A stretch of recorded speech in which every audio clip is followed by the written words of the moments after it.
You know that feeling? You have this huge, incredible dream, but you find yourself stuck doing absolutely nothing about it. Well, if that's you, you're in the right place. We're going to break down the actual neuroscience behind why your brain does this, and more importantly, a surprisingly simple way to fix it. So let me ask you this. Have you ever mapped out a brilliant project, a new workout plan, maybe even a whole business idea, only to look at the calendar a week later and realize you've made zero progress? It is one of the most frustrating feelings in the world, and you are definitely not alone. But here's the thing you absolutely have to understand, and this is a total game changer. It's not a moral failing. It is not a sign that you're lazy. What you're experiencing is a very real, very predictable neurological cycle that's happening inside your head. We're talking about science here, not a character flaw. So what is really going on in there? Well, after decades of research, a guy named Tim Pitchell figured out that procrastination has almost nothing to do with time management. Nope. It's all about managing your emotions. And that one insight, it changes everything about how we need to tackle this problem. Okay, so what does that even mean? Well, think about it. When you look at a big, important, kind of scary task, your brain often fires up all these negative emotions, anxiety, that feeling of being totally overwhelmed, maybe some self-doubt. Procrastination is just your brain's knee-jerk reaction to try and escape those bad feelings. And this is how it gets baked into our habits. It's a simple, powerful cycle called the avoidance loop. A hard task makes you feel bad, so you do something else, anything else, and poof, that bad feeling disappears. You get this little hit of relief, and that relief, that's the reward that teaches your brain, hey, avoiding that thing felt good. Let's do that again next time. And listen, this isn't just some psychological idea. It's a real, physical battle for control happening between two really important parts of your brain. Okay, think of it like this. You've got an alarm system in your head. It's called the amygdala, and it screams danger when it sees a scary, overwhelming task. It tells you to run for the hills.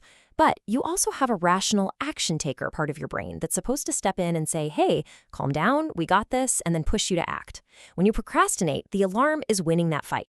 This whole process actually has a name. It's called an amygdala hijack. It's when your emotional, threat-detecting brain literally takes over and shuts down your logical, action-taking brain. You're not consciously choosing to run away. Your brain's ancient wiring is making that choice for you. And this explains exactly why it gets worse over time. Every single time you run through that avoidance loop, you are physically strengthening the neural pathway for procrastination in your brain. It becomes this superhighway, your go-to response, while the just do it pathway kind of withers away like an unused muscle. Okay, so I know that all sounds pretty serious, but here's the good news, the really good news. You can totally retrain your brain. And the fix, after all that complex neuroscience, is almost embarrassingly simple. So let's look at how we actually interrupt this loop.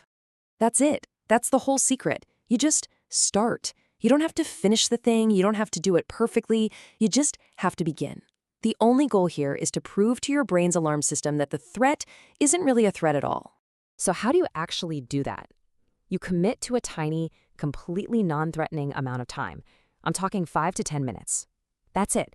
Literally anyone can do something for 5 minutes, right? This tiny little commitment is the secret key to sneaking past your brain's alarm system. So here's the two-step plan. First, the moment you feel yourself avoiding something, you have to catch yourself and name the feeling. Just say, okay, I'm feeling overwhelmed right now. That simple act literally shifts power from your emotional brain back to your rational brain. Step 2, shrink the task down to something just stupidly small. Not write my essay, but open the document and write one single sentence.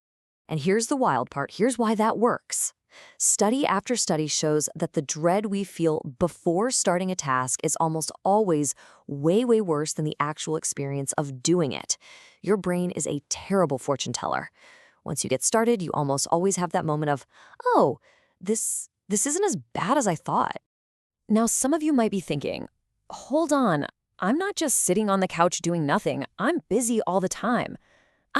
Well, that's because our brains have gotten incredibly sneaky at disguising procrastination as productivity. Disguise number 1 is a big one. Perfectionism. This is the ultimate trap. You set this impossibly high standard for yourself, which creates this deep-seated fear of not being good enough. So what's your brain's logical solution? Just never start. Because if you never start, you can never fail to live up to that perfect idea. And then there's the next disguise. And this might be the most common of all. It's called productive procrastination. This is when your brain swaps that scary, high-stakes task for an easier, safer one that still gives you that little dopamine hit of accomplishment. You feel busy, you feel productive, but you're not making any real progress on the things that truly matter. Does any of this sound just a little bit familiar? Spending hours color-coding your notes instead of actually writing the paper? Polishing your resume for the 10th time instead of just hitting submit on the application? Yeah, this is your brain pulling a clever trick on you to get that feeling of accomplishment without any of the real risks. So if you remember one thing from all of this, let it be this. You are not actually avoiding the work itself. You are avoiding the negative emotion you predict the work is going to make you feel. And as we just learned, your brain's predictions, they're almost always wrong. So I'm going to leave you with this question. Forget about the giant, overwhelming project for just a second. What is the one tiny, stupidly small step you can take in the next 5 minutes to interrupt that loop and just begin? Because that little step, that could change everything.